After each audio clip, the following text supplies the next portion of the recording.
마가복음 8장 1절부터 10절까지 말씀 함께 보시겠습니다. 우리 한 절씩 교독하며 읽겠습니다. 제가 먼저 읽겠습니다. 그 무렵에 또 큰 무리가 있어 먹을 것이 없는지라 예수께서 제자들을 불러 이르시되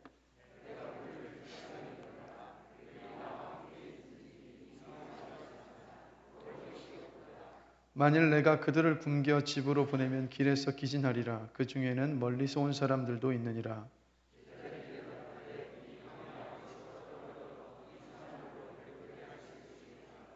예수께서 물으시되 너희에게 떡 몇 개나 있느냐 이르되 7 이로소이다 하거늘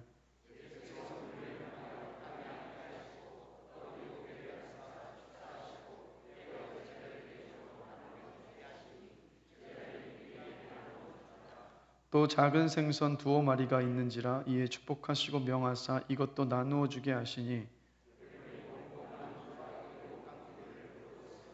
사람은 약 4,000명이었더라. 예수께서 그들을 흩어보내시고 곧 제자들과 함께 배에 오르사 달마누다 지방으로 가시니라. 아멘. 자리에 앉으시겠습니다. 우리 이번 주 암송 구절 말씀이 전도서 11장 9절 말씀이었는데 우리 다 함께 한번 한 목소리로 같이 한번 암송해 보시겠습니다. 청년이여 내 어린 때를 즐거워하며 내 청년의 날들을 마음으로 기뻐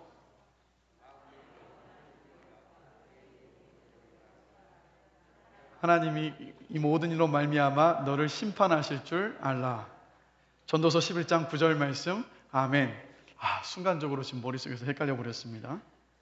네, 저도 역시 더 분발해야 될 것 같습니다. 여러분 힘내시고 이번 한 주 또 암송해야 될 말씀 잠언서 3장 3절에서 4절 말씀 함께 힘차게 한번 읽어보겠습니다.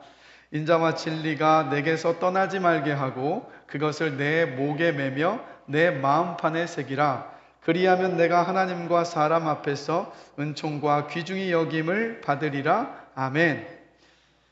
네, 말씀 암송하시면서 또 은혜를 누리시기를 주님의 이름으로 축복합니다. 말씀 나누겠습니다. 오늘 함께 읽은 이 말씀을 보시면 여러분 좀 언젠가 읽었던 말씀인 것 같은 그런 느낌이 들지 않으십니까? 비슷한 사건이 있었죠. 바로 마가복음 6장 30절에서 44절을 보면 예수님께서 비슷한 일들을 이루셨죠. 바로 물고기 2마리와 떡 5개로 5,000명이나 되는 남자들을 먹이신 일, 그 사건과 굉장히 유사합니다. 비교해 보면 거의 흡사하다고 봐도 됩니다. 오병이어의 사건 때처럼 예수님은 말씀을 듣기 위해서 몰려든 사람들이 말씀을 듣다가 3일이 됐는데 아마도 먹을 것을 가져왔는데 다 떨어졌겠죠. 근데 먹을 것이 떨어진 그들의 모습을 보면서 불쌍히 여기시면서 제자들에게 오늘 3절을 보면 이렇게 말씀을 하시는 모습을 봅니다. 만일 내가 그들을 굶겨 집으로 보내면 길에서 기진하리라. 그 중에는 멀리서 온 사람들도 있다. 즉 먹을 것을 내가 주고 싶다는 이 말씀이시죠. 그러자 예수님의 이 말씀을 듣고 제자들이 4절에서 이렇게 말을 합니다. 이 광야 어디서 떡을 얻어 이 사람들로 배부르게 할 수 있겠습니까? 여러분, 이 제자들의 반응이 어떤 반응입니까? 먹을 거 없습니다. 이 사람들 먹일 수가 없습니다. 주님 무슨 말씀하시는 겁니까? 지금 이렇게 반문하고 있는 건데 여러분, 제자들의 이런 반응을 보시면서 어떤 생각이 드십니까? 저는 말씀을 준비하면서 좀 안타깝더라고요. 왜 안타깝냐면 불과 얼마 전에 어떤 일을 제자들이 경험을 했습니까? 오병이어로 남자만 5,000명을 먹이시는 기적을 경험했단 말이에요. 그때 여러분 예수님께서 어떻게 하셨냐면 사람들을 100명씩 50명씩 앉혀놓으시고 그다음에 하늘을 우러서 축사하시고 난 다음에 그 떡과 물고기를 나누기 시작하셨습니다. 그때 제자들이 무슨 일을 했느냐? 대략 모여있던 15,000명의 사람들이 100명씩 50명씩 무리지어 있는 그 그룹마다 음식을 날랐던 사람들이 바로 제자들이에요. 그러니까 분명 그 사건은 제자들에게 깊이 각인이 되고 기억될 수밖에 없는 그런 사건이지 않겠습니까? 자, 그런데 이런 기적을 경험했으니까 예수님께서 오늘 똑같은 상황, 정말 비슷하고 유사한 이 상황에서 이 사람들에게 먹을 것을 줘야 되는데 어떻게 하면 좋냐라고 했을 때 사실 제자들이 이런 반응을 보여야 되는 것 아니었겠습니까? 예수님, 이전에 예수님께서 오병이어의 기적으로 15,000명의 사람들을 먹이셨던 것처럼 오늘도 예수님께서 이 사람들을 먹이실 것을 믿습니다. 주님을 신뢰하오니 주님의 그 지시를 우리가 기다립니다. 광주리를 미리 준비해 둘 테니까 주님 무엇이든 말씀하여 주십시오라고 그 신뢰의 고백을 주님께 했어야 되는 것 아니겠습니까? 그러나 제자들의 고백은 어떤 고백이었습니까? 이 광야 어디서 떡을 얻어서 이 사람들로 배부르게 할 수 있겠습니까? 주님, 이런 일은 불가능합니다 라고 지금 답변을 했던 거예요. 여러분, 예수님의 마음이 어떠셨을까요? 성경에 표현되지는 않았겠지만 제자들을 바라보시면서 답답하셨을 것 같고, 얼마 전에 있었던 일인데도 잊어버린 채 주님을 신뢰하지 않는 이 모습을 보면서 아마도 화가 나는 마음도 있으셨지 않았을까, 그런 생각을 한번 해보게 돼요. 그러나 오늘 본문을 보시면 여러분, 예수님은요 화를 내지 않으십니다. 제자들을 꾸짖지도 않으셨어요. 너희는 내 제자가 될 자격이 없다 하면서 이제는 너네들 있던 곳으로 돌아가라 하면서 내쫓으지도 않으셨습니다. 그냥 침착하게 5절을 보시면 제자들에게 이렇게 물으십니다. 너희에게 떡이 몇 개나 있느냐? 그러자 제자들이 사람들 사이로 돌아다녔겠죠. 그리고 7개의 떡을 예수님께로 가져왔습니다. 그러자 예수님은 오병이어의 그 일처럼 굉장히 익숙한 지시를 제자들에게 주시는 모습을 봐요. 6절과 7절 말씀 우리 다 함께 한 목소리로 한번 읽어보겠습니다. 예수께서 무리를 명하여 땅에 앉게 하시고 떡 7개를 가지사 축사하시고 떼어 제자들에게 주어 나누어 주게 하시니 제자들이 무리에게 나누어 주더라. 또 작은 생선 2마리가 있는지라 이에 축복하시고 명하사 이것도 나누어 주게 하시니. 어떻게 됐습니까? 오병이어의 기적 때처럼 그 자리에 있던 4,000명의 사람들이 넉넉히 먹고도 7방주리가 남는 이 기적을 또다시 예수님께서 보여주셨던 거예요. 그래서 예수님은 제자들의 그 믿음 없는 모습을 보시면서 인내하시면서 다시 비슷한 이 기적의 이적의 일들을 통하여서 제자들을 가르치고 계셨던 겁니다. 근데 여러분, 제자들의 이 모습이, 우리가 제자들을 보면서 야, 어떻게 이럴 수 있냐, 나 같으면 15,000명을 그렇게 오병이어의 기적으로 먹이셨던 일들을 내가 경험했다면 나는 똑같은 상황에서 이러지는 않을 텐데 라고 혹시 생각하시는 분이 계실런지 모르는데, 여러분, 제자들의 이 모습이 바로 저와 여러분들의 모습 아니던가요? 하나님께서 우리의 인생 가운데 놀라운 은혜들을 지금 베풀어 주셨기 때문에 지금까지 살아올 수 있었습니다. 그런데 우리는 너무도 쉬이 잊어버리지 않습니까? 그것을 쉬이 잊어버린 채 또다시 근심하고 염려하기를 반복하는 것이 바로 저와 여러분들이에요. 지난주에 들었던 말씀을 오늘 또 들으면 여러분 어떻습니까? 처음 듣는 말씀처럼 새롭지 않으십니까? 뭘 말합니까? 그만큼 쉬이 들었던 것, 깨달았던 것을 금방 잊어버리는 존재들이 바로 우리들이라는 거예요. 그러니까 제자들의 이 모습이 바로 우리의 모습.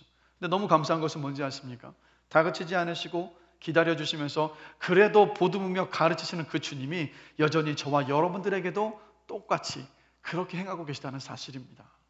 저는 그래서 저를 기다려주시는 그 주님의 은혜를 생각하면 너무 감사한 거예요. 여전히 미흡하고 부족한 것이 많지만 저를 끊임없이 기다려주시고 용납해주시고 계속해서 가르쳐주시는 그 주님의 그 은혜가 너무도 놀랍고 감사해요.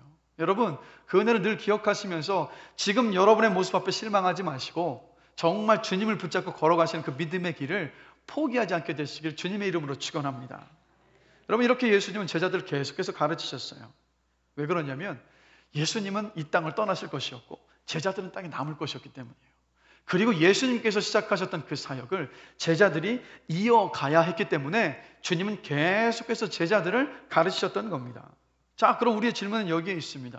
제자들에게 예수님께서 가르치고 싶으셨던 것이 무엇이었을까요, 여러분?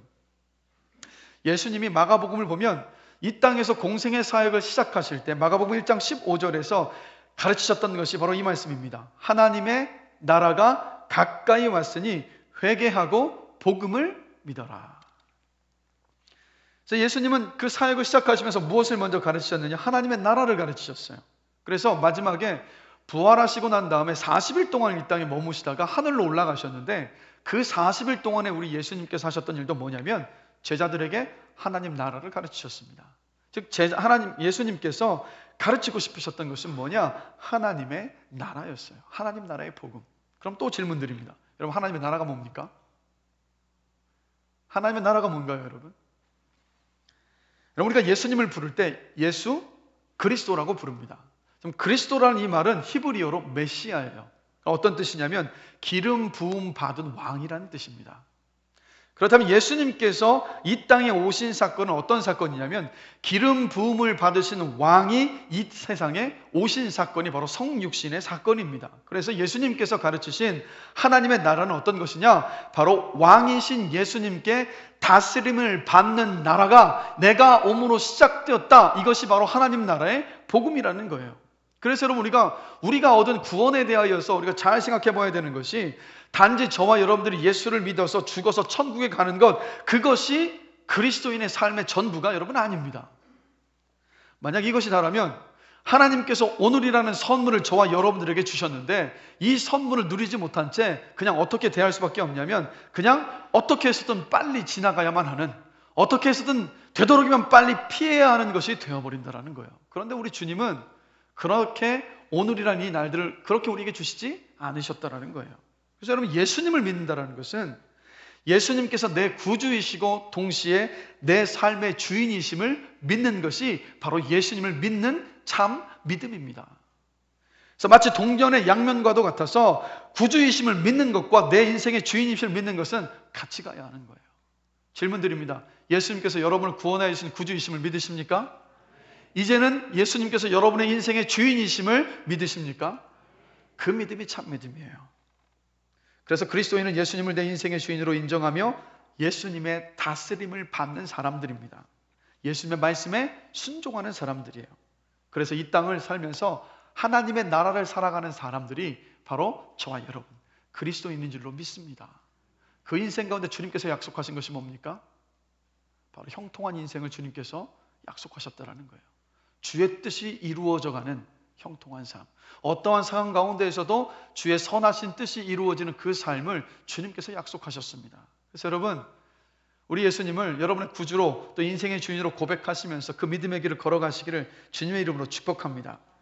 그래서 여러분 이런 관점에서 본다면 신앙생활이라는 것이 뭔가 우리가 생각해 볼 수 있는 것이 예수님을 알지도 못하고 내 생각과 내 의지와 내 욕심대로 살았던 저와 여러분들이 예수님을 내 인생의 주인으로 모시고 사는 이 존재의 변화를 경험하는 것이 바로 여러분 신앙생활입니다.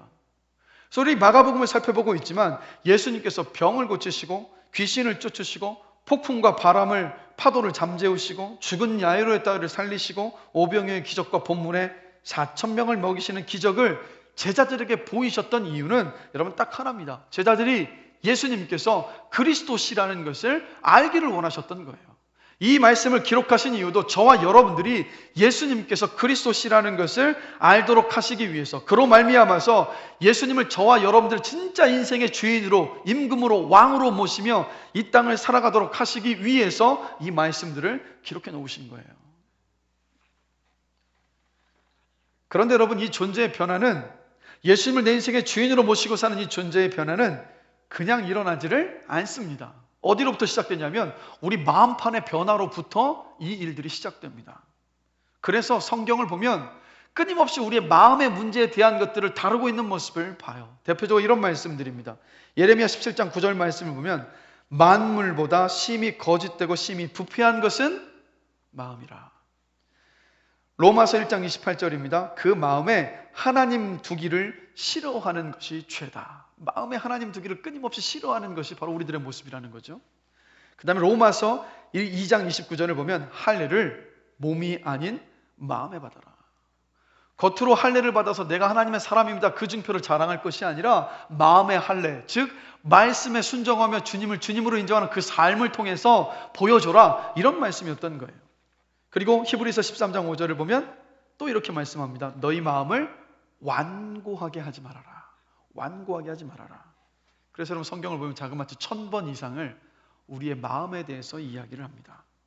그래서 그리스도인이 된다라는 것은 궁극적으로는 예수님을 따라 순종하는 행위의 변화가 와야 하지만 먼저는 마음의 변화로부터 시작을 합니다.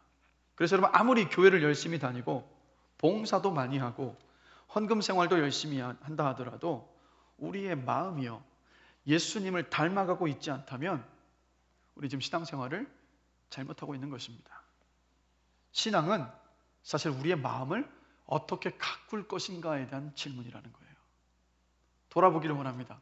지금 예수님을 닮아가고 계십니까? 예수 그리스도의 마음을 여러분의 이 마음 속에 품으며 살아가고 계십니까? 하나님은 에스겔 선지자를 통해서 예수를 믿어서 우리가 경험하게 될 이 마음의 변화를 이미 약속해 주셨어요. 에스겔 36장 26절입니다. 우리 다 함께 한번 한 목소리로 읽겠습니다. 또 새 영을 너희 속에 두고 굳은 마음을 제거하고 부드러운 마음을 줄 것이며. 뭐라고 약속하십니까? 우리의 굳어져 버린 마음, 부패하고 망가진 이 마음을 제거하시고 부드러운 새 마음을 주시겠다는 거예요. 주님을 주님으로 인정할 수 있는 그 부드러운 새 마음을 주시겠다라고 약속을 하셨어요. 어린아이와 같이 순전한 마음을 주시겠노라고 약속을 하셨습니다. 마치 심장 이식 수술을 하는 것처럼 새 마음을 우리에게 이식하여 주시겠다는 거예요. 그리고 이 마음을 저와 여러분에게 주시는 분이 누구십니까? 바로 예수님이세요. 예수 그리스도를 믿는 믿음 안에서 저와 여러분에게 무엇을 주셨습니까? 성령을 주셨어요. 그 성령을 통해서 예수의 마음을 품게 하신다는 거예요. 그래서 빌립보서 2장 5절에서 이렇게 말씀하고 있습니다. 우리 함께 한 목소리 읽어보겠습니다. 너희 안에 이 마음을 품으라 곧 그리스도 예수의 마음이니. 그래서 여러분 여기서 우리가 보는 건 뭐냐? 신앙생활의 목표는요, 바로 그리스도 예수의 마음을 품는 것입니다. 그리스도 예수의 마음을 품어서 예수님을 닮아가는 것이 신앙생활의 여러분 목표예요. 그런데 저절로 우리가 예수님의 이 마음을 우리의 심령 속에 품을 수 있습니까? 저절로 일어나는 일이 아닙니다. 분명히 우리 안에 성령을 주셔서 우리로 하여금 예수 그리스도의 마음을 품을 수 있도록 하신 분이 주님이시지만, 그러나 우리가 넉넉고 가만히 있는다고 해서 우리가 예수의 마음을 품을 수 있는 것이 아니에요. 하나님은 저와 여러분에게 자유의지를 주셨습니다. 그것은 무엇을 말하느냐? 저와 여러분들이 무엇을 선택하느냐에 따라서 예수의 마음을 품을 수도 있고, 도리어 반대로 굳어지고 딱딱해져서 부패하고 상실한 그 마음을 가지고 이 땅을 살아갈 수 있다는 거예요. 그렇다면 우리의 마음이 어떻게 변화될 수 있을까요? 어떻게 예수의 마음을 우리 가운데 품을 수 있겠습니까? 우리가 그 답을 말씀 속에서 발견하게 되는데, 바로 디모데후서 3장 14절의 말씀입니다. 다 함께 한번 한 목소리 한번 읽어보겠습니다. 너는 배우고 확신한 일에 거해라. 너는 배우고 확신한 일에 거해라. 이것만이 예수의 마음을 우리 안에 품는 길이라는 거예요. 자, 그럼 한번 차근차근 살펴보면, 우리의 마음의 변화를 위한 첫 번째 단계는 여러분 배우는 겁니다. 배우는 것. 무엇을 배우는 것입니까? 예수 그리스도의 마음을 배우는 것. 예수님을 배우는 거예요. 다들 연초가 되면 그런 다짐과 결심들을 하시지 않습니까? 뱃살도 빼고 날씬하고 건강한 몸을 갖겠다. 그런데 다짐을 하는데, 다짐을 하고 이제 좋은 음식을 먹으면서 운동을 해야 몸이 건강해지는데 어떻습니까, 여러분? 아이스크림, 초콜릿, 쿠키, 빵, 과자, 특별히 밤만 되면 요즘 먹방이 너무 많으니까 야식의 유혹 앞에 굴복해서 무너질 때가 너무도 많아요. 운동만 한다고 해서 건강한 몸이 되는 것이 아니라 좋은 음식을 함께 먹으면서 운동을 해야지만이 몸이 건강해지지 않습니까? 여러분 똑같은 거예요. 마음도 똑같습니다. 마음이 예수의 마음을 닮아가기를 정말로 원하신다면 우리 마음속에 들어가는 것, 그것이 우리의 마음을 만든다라는 것을 여러분 기억하셔야 되는 거예요. 우리가 보고 듣고 배우는 것이 우리의 마음을 만들어갑니다. 그렇다면 이번 한 주를 한번 돌아보시면서 무엇을 보시고 무엇을 읽으시고 무엇을 들으셨습니까? 우리도 모르는 사이에 우리가 보고 듣고 배우는 모든 것들이 우리의 마음을 지금 만들어가고 있다는 거예요. 그래서 간절히 원하는 것은, 여러분 정말 마음이 예수의 마음을 품게 되기를 원하십니까? 정말 예수 그리스도를 닮아가기를 원하십니까? 그렇다면 가장 먼저 중요한 것은 여러분의 마음에 생명의 양식, 그 말씀을 심으셔야 합니다. 그것으로부터 여러분 시작이에요. 말씀이 우리의 마음 안에 뿌려지지 않고서는 절대로 우리의 마음판이 바뀔 수가 없습니다. 오직 말씀만이 우리의 심령을 변화시킬 수 있습니다. 그래서 디모데후서 3장 15절에서 17절을 보면 이렇게 말씀하고 있죠. 우리 다 함께 한 목소리로 읽겠습니다. 또 어려서부터 성경을 알았나니 성경은 능히 너로 하여금 그리스도 예수 안에 있는 믿음으로 말미암아 구원에 이르는 지혜가 있게 하느니라. 모든 성경은 하나님의 감동으로 된 것으로 교훈과 책망과 바르게 함과 의로 교육하기에 유익하니 이는 하나님의 사람으로 온전하게 하며 모든 선한 일을 행할 능력을 갖추게 하려 함이라. 아멘. 그래서 여러분 하나님의 이 말씀을 부지런히 읽고 부지런히 묵상하셔야 됩니다. 그래서 마음을, 우리가 세상이 돌아가는 소식들을 알아야 돼요. 그러나 그 세상의 소식으로만 여러분의 마음을 채우지 마시고 세상의 소식으로만, 세상의 것들로만 채운다면 우리의 마음판은 세상의 가치관을 따라서 살아갈 수밖에 없어요. 예수 그리스도의 마음이 우리 마음에 들어설 자리가 없습니다. 그러나 말씀으로 채울 때 우리의 마음판이 세상과는 구별되게 되는 줄로 저는 믿습니다. 그래서 여러분, 기독교는요, 기독교 신앙의 핵심이 무엇인지 아십니까? 바로 가르치고 배우는 데 있습니다. 예수님을 그리스도로 인정하는 예수님의 제자가 된다는 것은 그래서 어떤 의미냐면 배우는 사람이 되겠다라는 것을 의미해요. 무엇을 배웁니까? 말씀을 통해서 예수 그리스도를 배우는 것. 그래서 예수님을 아는 만큼, 말씀을 아는 만큼 예수님을 따라 살 수 있기 때문입니다. 그래서 여러분, 오늘 이 시간 평생 제가 예수님을 배우는 사람이 되겠습니다라고 결단하는 귀한 시간이 되기를 주님의 이름으로 축원합니다. 그리고 그 결단이 여러분 적극적으로 성경을 배우는 그 자리로 이어지게 되기를 주님의 이름으로 축원합니다. 특히 여러분, 이 수요일날 지금 소요리 문답을 계속해서 진행하고 있는데 제 느낌이 이런 느낌이 들어요. 소요리 문답을 설교의 형식으로 해서 말씀을 전하고 있는데 이게 소요리 문답을 합니다 하니까 이 공부로 생각을 하시고 부담을 가지고 안 나오시는 분들이 많은 것은 아닌가, 제가 그런 생각을 해보게 되는데 여러분, 배우셔야만 합니다. 왜냐하면 어제 배웠던 것도 오늘 보면 새롭게 느껴지는 것이 바로 저와 여러분들 아닙니까? 망각의 은사가 너무도 충만해요. 그러하기에 여러분 계속해서 배우기를 결단하시기를 다시 한번 주님의 이름으로 권면합니다. 또 이어서 여러분 보시면 마음의 변화를 위한 두 번째 단계는 뭐냐? 바로 확신입니다. 배웠던 것을 우리 안에 그것이 확신하게 되는 일로 굳어지는 것을 말하는데, 그래서 교육학을 보면 교육학에서는요, 확신한 일이 되게 하는 것을 뭐라고 표현하냐면 강화라고 표현을 합니다. 그러니까 배운 지식이 강화가 되어서 우리의 마음의 일부가 되어지는 그 과정을 말해요. 그래서 성경을 보면 확신한 일, 즉 강화를 위해서, 우리가 배웠던 것이 우리의 마음이 되도록 하기 위해서 세 가지를 강조하고 있는 것을 봅니다. 자, 첫 번째는 뭐냐면 여러분, 반복입니다. 반복이요. 좋은 습관을 만들려면 3달 동안을 그 습관을 계속해서 반복해야 된다고 합니다. 그리고 아기가 첫 걸음마를 떼서 걸음을 배울 때까지 3,000번을 넘어진다고 해요. 그리고 가수가 신곡을 내려면 그 노래를 익숙하게 부르기 위해서 2,000번을 부른다고 합니다. 최소 2,000번이요. 자, 그러면 우리 인생의 전반을 잘 돌아보시면 인생의 대부분의 것들이 이런 뭡니까? 반복의 결과입니다. 걸음을 걷는 것도, 노래를 부르는 것도, 악기를 연주하는 것도, 운전을 하는 것도, 수학 문제를 푸는 것도, 언어를 배우는 것도, 요리를 하는 것도, 모든 것이 여러분 반복의 결과물이라는 거예요. 그래서 여러분, 반복의 위력을 절대로 간과하셔서는 안 됩니다. 그래서 여러분, 이런 속담이 있죠. 반복은 학습의 어머니다. 실제로 뇌과학자들의 연구를 보면 같은 생각이 반복적으로 신경을 통해서 계속해서 우리의 뇌를 자극할 때 비로소 그 생각이 나의 생각이 된다라는 겁니다. 그래서 반복할 때에서야 비로소 그것이 나의 것이 되는 거예요. 그래서 성경은요, 하나님께서 우리를 만드셨기 때문에 우리를 너무도 잘 아셔서 그래서 성경은 계속해서 반복해서 가르치고 있는 것을 봅니다. 그럼 바울이 이번에 성경 통독을 하시면서 바울이 쓴 서신서가 일반 서신서들이 있는데, 목회 서신과 일반 서신서들이 있는데 여러분 공통점을 보셨습니까? 읽으시다 보면 했던 이야기들을 바울이 또다시 반복해서 하는 모습들을 우리가 발견해요. 그래서 바울이 이런 고백을 합니다. 빌립보서 3장 1절 함께 보실까요? 자, 다 같이 한번 읽어보겠습니다. 끝으로 나의 형제들아, 주 안에서 기뻐하라. 너희에게 같은 말을 쓰는 것이 내게는 수고로움이 없고 너희에게는 안전하니라. 뭐라고 말합니까? 너희에게 같은 말을 쓰는 것이 난 결코 수고롭지 않다. 이것이 도리어 너희들에게 안전하다, 도움이 된다라고 말을 하고 있어요. 또 그리고 여러분, 로마서를 가리켜서 복음의 정수라고 이야기합니다. 자, 그런데 복음의 정수인 로마서를 바울이 그럼 누구에게 썼습니까? 로마에 있는 교회의 성도들에게 썼습니다.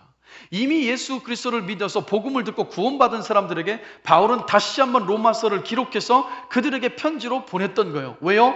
다시 그들은 복음을 들어야 했기 때문에, 반복해서 들어야지만이 복음의 그 진리를 붙잡고 살아갈 수 있기 때문에 바울이 다시 반복해서 그 복음을 썼던 겁니다. 우리 예수님도 마찬가지예요. 오병이어의 기적을 제자들이 경험했는데 불과 얼마 전의 기적이었음에도 불구하고 제자들이 까마득히 잊어버렸습니다. 그래서 예수님께서 다시 어떻게 하십니까? 비슷한 상황 속에서 다시 한번 4,000명을 먹이시는 일들을 반복해서 일으키시고 가르치시는 모습을 봐요. 그래서 여러분 마가복음, 마태복음, 마가복음, 누가복음을 보시면 계속해서 반복되는 것을 우리가 볼 수 있지 않습니까? 우리 주님도 계속해서 반복해서 가르치셨어요. 그래야지만이 그것이 우리의 마음판에 새겨지기 때문입니다. 그래서 여러분 주님의 이름으로 다시 한번 도전하며 권면합니다. 말씀을 또 읽고 또 읽으시는 여러분들이 되십시오. 말씀을 묵상하고 또 묵상하시는 여러분이 되시길 주님의 이름으로 간절히 축원합니다. 말씀을 묵상하시면서 어제 했던 적용 오늘 또 적용한다고 해서 나는 또 어제 했던 적용 오늘 적용하는 건가 되면 낙심하지 마십시오. 왜 다시 오늘 그 말씀을 다시 적용하게끔 하십니까? 아직 그 말씀이 내 마음판에 깊이 새겨져서 내 삶으로 뿌리를 내리지 못했기 때문에 성령께서 그 말씀을 통해서 다시 한번 그 말씀을 깨닫게 하시는 것이고 다시 그 말씀을 적용하게 하시는 거예요. 언제까지 하시는지 아십니까? 우리의 삶에 뿌리 내리는 그때까지 성령께서 우리를 이끌어 가십니다. 그래서 반복이 너무나도 중요해요. 신앙생활에 있어서. 그래서 여호수아 1장 8절을 보면 하나님께서 이스라엘 백성들을 가나안 땅에 들여보내시면서 그들의 가나안의 문화 가운데 흔들려서 다시 하나님을 버리고 이방신을 섬길 것을 염려하셨던 하나님께서 이렇게 말씀을 하시는 모습을 봅니다. 여호수아 1장 8절 다 같이 한 목소리로 읽어보겠습니다. 이 율법책을 내 입에서 떠나지 말게 하며 주야로 그것을 묵상하며. 어떻게 하라고요? 주야로 그것을 묵상하며.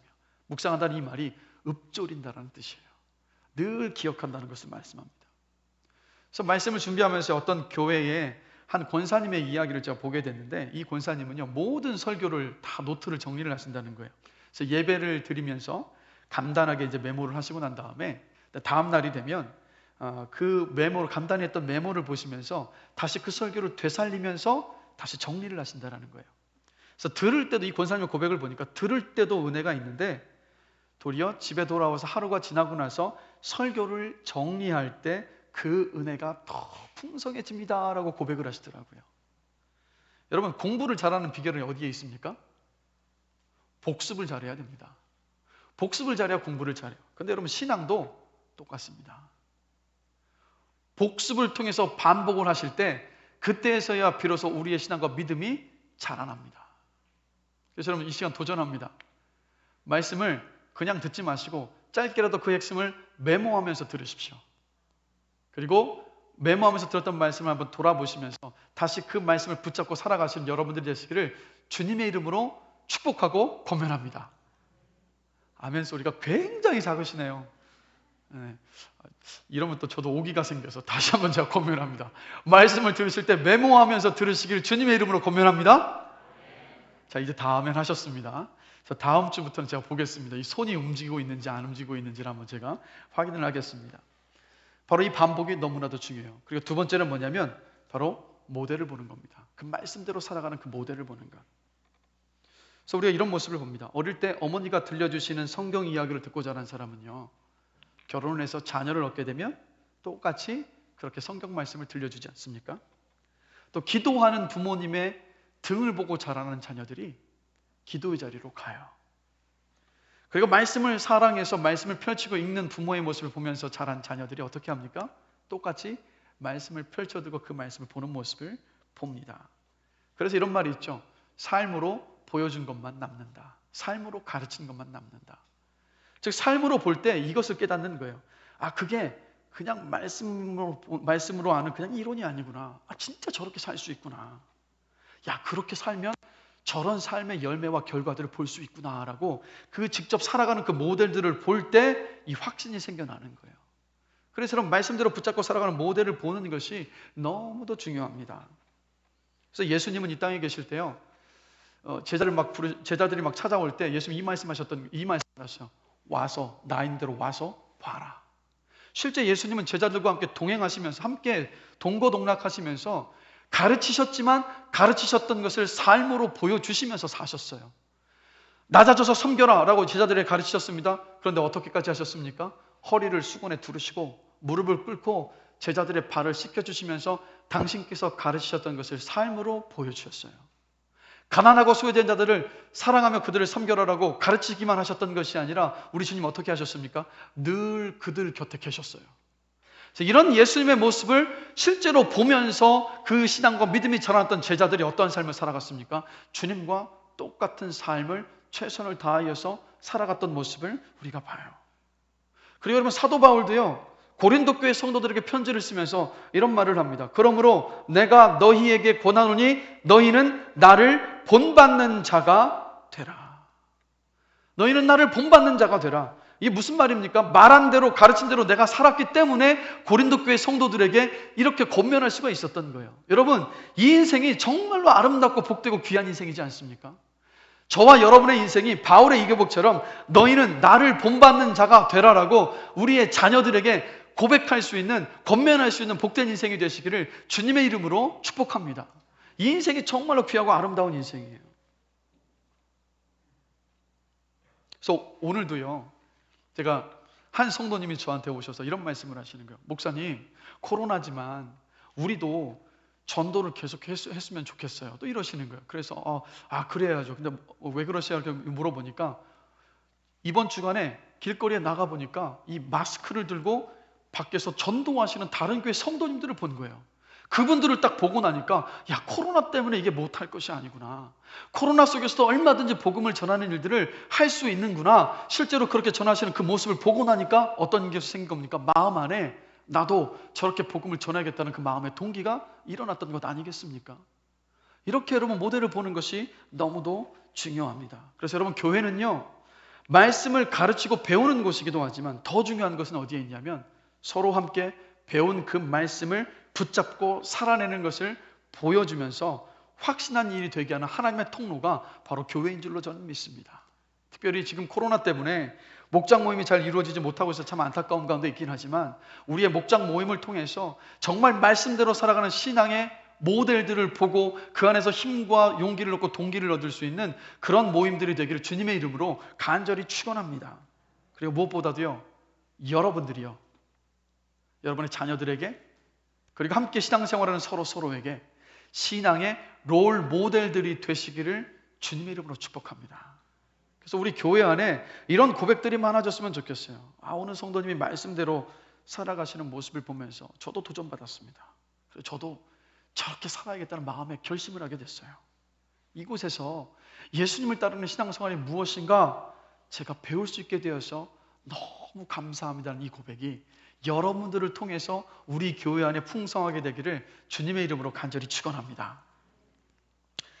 그리고 이렇게 배웠던 말씀들이 우리 안에 확신한 것으로 뿌리를 내리려면 바로 성령의 역사와 그리고 그 성령의 역사를 구하는 기도가 있어야만 합니다. 자, 에베소서 1장 17절 18절 말씀 함께 보실까요? 우리 다 함께 한 목소리를 읽겠습니다. 우리 주 예수 그리스도의 하나님 영광의 아버지께서 너희 마음의 눈을 밝히사 그의 부르심의 소망이 무엇이며 성도 안에서 그 기업의 영광의 풍성함이 무엇이며 그의 힘의 위력으로 역사하심을 따라 믿는 우리에게 베푸신 능력의 지극히 크심이 어떠한 것을 너희로 알게 하시기를 구하노라. 아멘. 뭐라고 말씀하고 있습니까? 지혜와 계시의 영을 너희에게 주사 하나님을 알게 하시고, 지혜의 영이고 계시의 영이신 성령께서 우리 안에 일하셔야지만이 그 말씀을 우리가 깨달을 수 있습니다. 말씀을 통해서 예수 그리스도를 알아갈 수 있다는 거예요. 그래서 성령이 우리의 마음을 열어주실 때에서야 비로소 예수님이 이런 분이셨구나, 예수님을 알아가고 예수님을 닮아가는 삶의 풍성함이 이런 것이로구나 라는 것을 깊이 경험하게 하신다는 겁니다. 그래서 여러분, 이 마음의 변화라는 것이 단지 막 교육학에서 이야기하는 것처럼 이렇게 반복적으로 가르치고 되새긴다면 그런 마음 편이 변화합니다, 그 공식대로 이루어지는 일이 여러분 아니에요. 이 우리 심령의 변화는 어떤 일입니까? 우리의 영혼이 변하는 일, 바로 영적인 일입니다. 영적인 일이기 때문에 우리 안에서 하나님의 영이신 성령께서 우리 안에서 일하실 때만이 저와 여러분의 이 내면의 영혼의 변화가 있게 될 줄로 믿습니다. 그렇기 때문에 여러분, 끊임없이 말씀을 펼치실 때마다, 말씀을 묵상하실 때마다 성령님, 제가 오늘 말씀을 펼칩니다. 이 말씀을 통해서 깨닫게 하여 주시고 진리의 말씀을 붙잡고 살아갈 수 있는 힘을 저에게 허락하여 주시옵소서라고 끊임없이 또 말씀을 펼치실 때마다 기도하시는 여러분들 되시기를 주님의 이름으로 축원합니다. 그러니까 이걸 보면서, 성령의 그 일하심을 보면서 이제 한 가지 또 갑자기 또 생각나는 일이 있는데, 전에도 제가 한번 말씀 나눴던 것 같은데, 저희 둘째 아이가 3살이었나 4살 때요, 교회에 가서 선생님이 질문을 합니다. 얘들아 십자가가 뭐니? 그 질문 앞에 둘째 아이가 그 3살인가 4살 그 어린 나이에 이런 대답을 했다는 거예요. 죽은 자의 소망이요. 어린 아이가 3살짜리가 알면 뭘 얼마나 많이 알겠습니까? 그런데 십자가가 뭐니? 죽은 자의 소망이요. 사실 우리들도 이런 답 못할 때가 많지 않습니까? 이 일이 갑자기 생각나면서 마음에 다시 한번 돌아보게 된 것은 뭐냐면, 그때 분명한 것은 진리의 영이신 성령께서 그 어린아이의 입술을 통해서 십자가의 진리를 전하게 하신 것이로구나 돌아보게 되는 거예요. 여러분, 성령만이 우리의 진리의 이 말씀을 온전히 깨닫게 하십니다. 그냥 여러분 이 말씀을요 그냥 텍스트로 보시고 문자로 보신 다음에 읽어 나간다고 해서 이것을 알게 되는 것이 여러분 아니지 않습니까? 오직 성령께서 이 일하실 때만이 이 말씀을 통해서 우리가 하나님을 알아갈 수 있습니다. 지금 여러분들이 그 축복을 누리고 계세요. 오직 예수를 믿고 구원받은 자만이 누릴 수 있는 선물입니다. 그러하기에 말씀을 펼치실 때마다 성령의 도우심을 구하시면서 이 진리를 알아가시는 기쁨을 누리게 되시기를 주님의 이름으로 축원합니다. 이렇게 여러분 우리 배웠던 말씀들이 우리의 마음 안에 뿌리를 내리고 확신한 일이 되기 위해서 뭐가 필요하다고요? 첫 번째는 반복이 필요합니다. 그다음에 그 말씀 붙잡고 살아가는 모델이 필요합니다. 그리고 성령님의 도우심이 필요해요. 이렇게 되고 난 다음에 그 다음 한 가지가 더 있습니다. 이 우리 마음판의 변화의 3번째 단계는 뭐냐? 바로 진리 안에 거하는 거예요. 진리 안에 거하는 것. 거한다는 것이 무엇일까요? 2가지로 생각해 볼 수 있는데, 먼저는 그 안에 진리에 머무는 것을 말합니다. 골로새서 3장 2절 말씀 함께 보실까요? 한 목소리 한번 읽어보겠습니다. 위의 것을 생각하고 땅의 것을 생각하지 말라. 그러니까 우리의 마음을 위의 것에 두고 땅의 것에 두지 말라는 말씀이에요. 그러니까 배우고 확신한 일, 바로 거기에 그 진리에 우리의 마음을 두고 또 두라는 말씀입니다. 이건 뭘 말하냐면 저와 여러분의 의지적인 결단을 이야기하는 거예요. 의지적으로 그 진리의 말씀에 우리의 생각과 마음과 뜻을 두는 것을 말합니다. 그래서 여러분 우리 마음을 어디에 둘 것이냐는 저와 여러분의 선택이에요. 의지를 사용해서 마음을 계속해서 위의 것, 즉 하나님의 말씀에 두도록 선택을 해야 하는 겁니다. 아침에 말씀을 묵상하고 나서 그때 이제 말씀 묵상했으니까 끝이야 하고 하루 종일 묵상했던 말씀을 만약에 잊어버리고 있다면 그것은 그 위의 것에 마음을 두고 있는 것이 아니에요. 거하고 있는 것이 아니에요.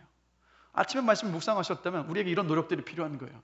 묵상하면서 적용하고 깨달았던 것들을 냉장고 문 앞에 포스트로 붙여놓는다든가, 싱크대 앞에 붙여놓는다든가, 직장에 출근을 해서 내 책상 머리맡에 붙여두고 항상 그것을 그 진리의 말씀 안에 마음을 두는 그 노력이 바로 저와 여러분들에게 필요합니다. 그럴 때에서야 비로소 우리가 위의 것에 마음을 두며 이 땅을 살아갈 수 있는 거예요. 진리의 말씀을 붙잡고 살아갈 수 있는 거예요. 여러분, 그러한 삶의 결단들이 있으시기를 주님의 이름으로 축원합니다. 이게 이제 진리의 말씀 안에 우리의 마음을 끊임없이 두는 것이 거한다는 것의 첫 번째 의미라면, 두 번째 의미는 뭐냐면 실제로 그 말씀 붙잡고 행하는 것이 바로 거하는 거예요. 근데 사실 많은 경우 여러분 우리의 진리의 말씀들이 진짜 우리의 삶이 되고 우리의 마음판에 새겨지려면 행하는 데까지 가야만 합니다. 삶의 실천과 행함이 있을 때야 비로소 그것이 내 것이 되는 거예요.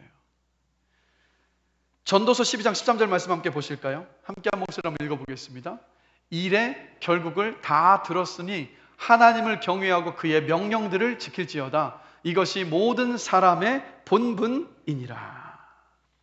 배우고 확신한 것을 내 삶 가운데 실천할 때, 행할 때 비로소 그것이 내 마음이 되는 거예요. 삶의 변화가 일어나는 겁니다. 매일 말씀을 묵상하고 적용하고 그것을 내 삶에서 순종하며 따를 때에서야 비로소 우리 삶의 변화가 이어지는 거예요.